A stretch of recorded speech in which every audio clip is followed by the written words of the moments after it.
We'll see. I love to hear you talk, so I'm okay. Whenever you're ready. All right. So should just start anytime? Give her. Hello everyone, welcome to the Canadian Science Policy Conference 2013 at the Allstream Convention Centre in Toronto. We're sitting here with Mike Dixon today. He's a professor at University of Guelph.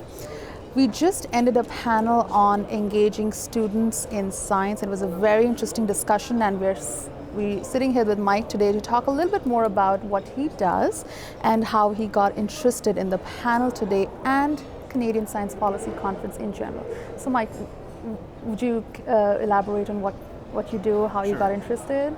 Well, I direct a program at the University of Guelph that is Canada's contribution to international space exploration activities in a small little field called biological life support. So taking plants out into space and using them for human life support requirements. We eat them, they scrub our CO2, they give us oxygen, recycle our water, and they make us feel good. So there's a fundamental element to human life support. We're not leaving the planet without them. So we devised this outreach, space science linked outreach and education project called Tomatosphere.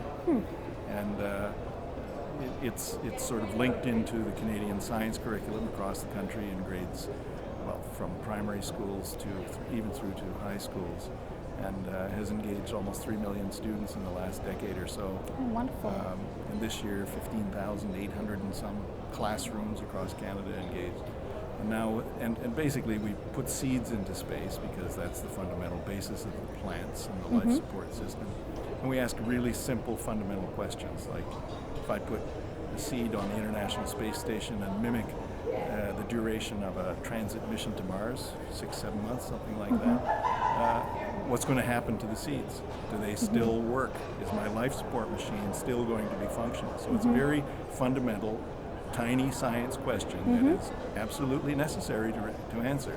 And we put that in the hands of grade 3 students across Canada.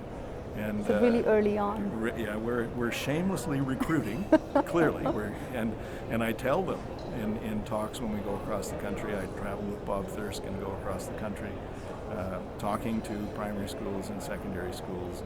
And I tell them the Canadian horticultural mission specialist on that first trip to Mars is in grade 3 today. And it is a shameless recruiting tactic, and it's very effective. Well, it's great that you're getting results then. 3 million is a staggering number and very successful. Yes. So one of the questions we had in the panel today was this phobia about science, and by the time the kids get to grade 9 or high school, there's this phobia about science and math that, oh my God, this is not for me. Yeah. So it's really good that you're tackling it early on. How's the response with kids? Do you have to push them? But obviously space, anything with space is cool, right? That's so right. Is a lot of pushing involved with the kids, or it's mostly their Not at all. Okay. With this particular, as you say, the space hook is irresistible to young people. It is less so, I agree that it is less so, and the challenge is greater in the secondary schools. Right. And we have seen, there's a very disproportionate representation of the folks who engage in this education program in the primary schools, and it's incredible. They just gobble it up. Okay. And especially when you travel around with a Canadian astronaut in a blue jumpsuit and all the badges and everything, it's a picture they can't avoid. So it's still pretty good in secondary schools, but less so. And you're right, we do butt into that phobia issue. Right. Math is too hard, or it's not for me, or science is not for me. And we have to turn that around. Absolutely. A society like Canada is perfect to take advantage of a hook like space exploration and integrate it into the economic engine of how we operate. It could sustain the economy of Canada for the next 300 years. Absolutely, and we know that overall the rates of students taking science or opting for science has been declining. So Yes. so initiatives like this are really crucial to get the students back interested in science. Just as a follow-up to that, so I understand the engagement is at the student level. How's the response been from the teachers? Does it, because you're sort of making their job a little easier. Certainly. by The teachers are the key. yeah. The students are easy.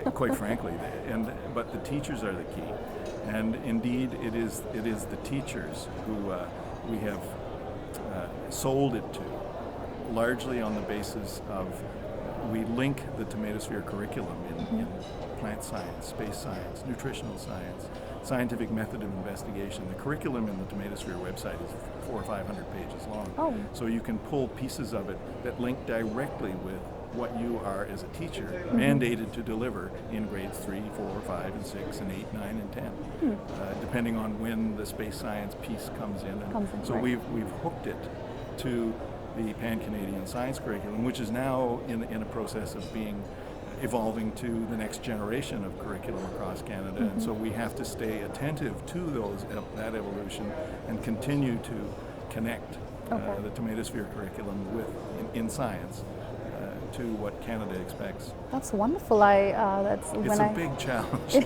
and luckily, I'm not the curriculum specialist. I'm just the science geek talking head for the tomatosphere as the PI. But I rely very, very significantly, obviously, on the communications and outreach specialists, both at the Canadian Space Agency and at Heinz Canada. You got to plug the sponsors, obviously. And I wish this was there when I was in school.